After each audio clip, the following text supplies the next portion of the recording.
So this is it. This is the new project car on the channel. In case you guys haven't figured it out yet, this is a 1967 Datsun Roadster 1600. It's a little itty bitty roadster that Datsun produced in the 60s to compete with other roadsters of the era. Originally, it came with a 1.6 that made some embarrassing amount of horsepower. All finished, all dressed up. It weighs just under 2,000 pounds. It has a solid rear axle, independent front suspension, drum brakes in the rear, disc brakes in the front. Just a cool little sporty roadster. As you can tell, it's not quite in the same condition as it was in 1967. It's seen better days, but it is still a very nice car. The thing that actually makes this special, though, is this engine.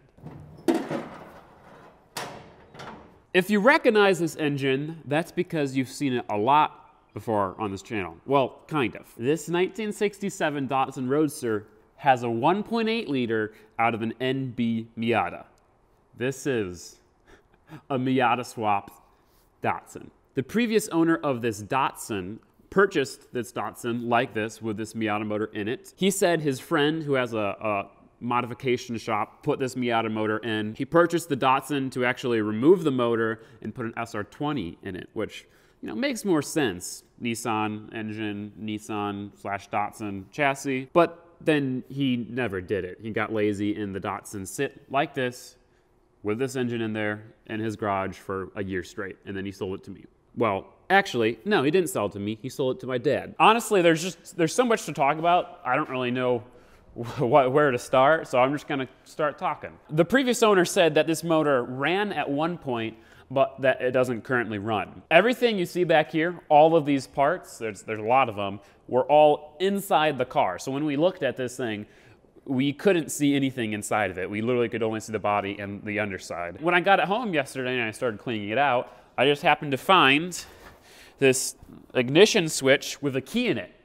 I turned it and I heard the starter try to turn on. So I'm pretty sure with a new battery, this thing will fire right up, which is awesome. You might be wondering what our plans are. Our plans are to restore it, get it looking nice. We have a hard top, we have a roll bar, we have a bunch of awesome parts, but we also want to modify it and make it better. This is gonna be a resto mod. So we're gonna put better suspension on it. We're gonna lower it, stiffen it up. We're gonna put bigger brakes on it. We're gonna get bigger wheels with grippier tires. We have this Miata motor, which makes a decent amount more than the factory motor, and then we're going to boost it and make even more power. This thing is just gonna be the ultimate reliable weekend daily driver little race car. I'm sure there's a few of you guys who are a little disappointed to see a Miata motor in this car, but it makes sense. The Miata motor makes more power, is more reliable, there's a lot more parts available for it, so it does make sense. Now, the really cool thing about this car and this build is that it's actually my dad's. I did not purchase this. This is not mine. Me and my dad are going to be building this thing together. It's going to be a father and son build. My dad has never worked on a car, and he wants to. He wants to learn how to work on cars, and he wants to have something cool of his own. Sadly, he's not here right now, so I can't introduce you guys to him, but in the next video, we'll do some introductions. Now, I've never restored a car before. Every single car that I've ever worked on has already, looked nice. This car is in really good condition. There's a little bit of surface rust from it sitting in the garage so long. But the shop that did all the work on swapping the Miata motor also cleaned up the chassis. They sandblasted the entire chassis and they painted it. Some of the suspension components are starting to rust again, but Everything else is awesome. So we don't have to deal with just a bunch of rust, which is the best part. We're gonna focus on getting the engine running and the car driving first. Clutch system is good. The engine, I believe, will start right up. It needs brake lines. It also needs a drive shaft, and it needs some suspension. Right now, it actually doesn't have any shocks. That was cringy. Oops. Don't tell my dad. After we get this thing driving, then we are going to focus on making it look nice. So we're gonna paint it, of course. We need to redo all the trim. It needs a new windshield, maybe, yeah. It needs all the chrome badging and all the chrome trim. It needs the hard top. After we get that all done, then we're gonna focus on the interior. Carpet, we've got a dashboard over there, gauges, roll bar. Now, since this is a father-son build, since the whole purpose of it is to work with my dad, the schedule of this build is gonna be kind of slow. Or maybe it won't, I don't really know, but we're gonna be working on my dad's schedule, and he works, so it will go as quickly as it goes, should I say. I am really excited for this. We're gonna learn a bunch along the way. This is the first restoration, but I'm also excited because I have some familiarity. It's an old Japanese Roadster, and it has a Miata engine in it. So like, that's perfect for me. I know all of you guys are gonna be saying, put an SR20 in it, put an RB26 in it, put an LS in it. But putting another engine in it would be a complete waste of time, a complete waste of money. This one's gonna be great, and it's gonna be very powerful. It's a 1.8, and a 1.8 with, you know, like a decent turbo can easily make 250, 280 wheel horsepower on the stock motor. That much power in this tiny little car that weighs less than 2,000 pounds is gonna be scary. Even though an SR20 might be cooler, Miata. When we bought this thing, we really didn't know how many parts we had because they were all just piled in here and we couldn't see anything. Thankfully, we have most of it.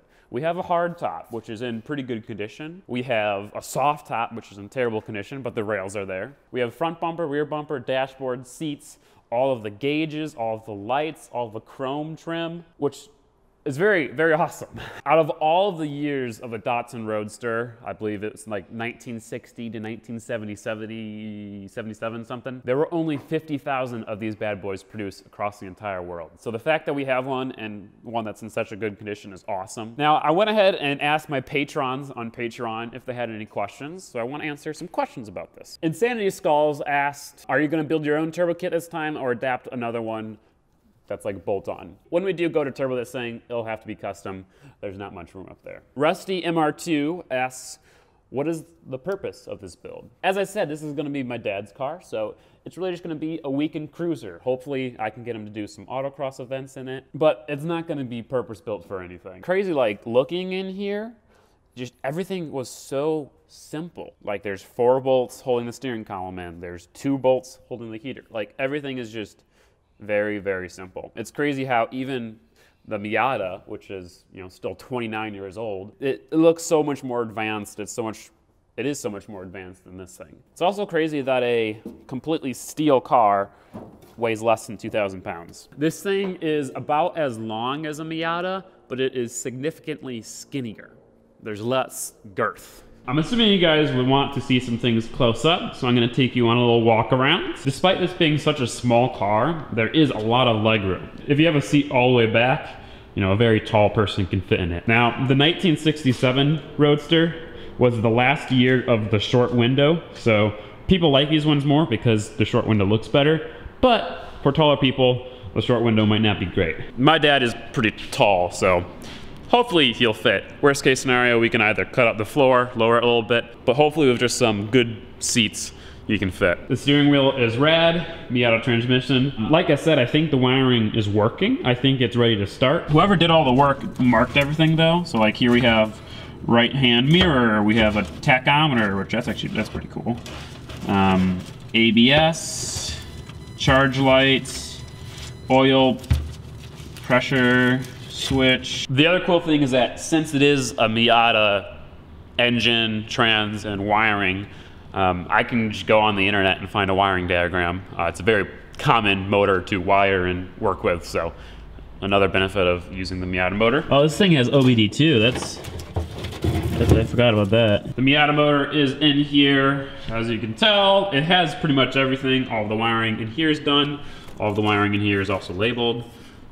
That's not grounded though. All the work that was done very well, so that's good. It can be sketchy buying a car that has had an engine swap done by someone else because you have no idea if they did it well or if they half-assed everything. Anyway, guys, I think that's pretty much it. I don't really know what else to say. I don't know what other questions you guys might have. I'm really interested to see what you guys think of this project. I'm really excited. I'm sorry this video took so long to come out. I was making a video on the truck, then we had some issues with parts and we had to wait, or I'm still waiting for a part to come into the mail before I finish that video.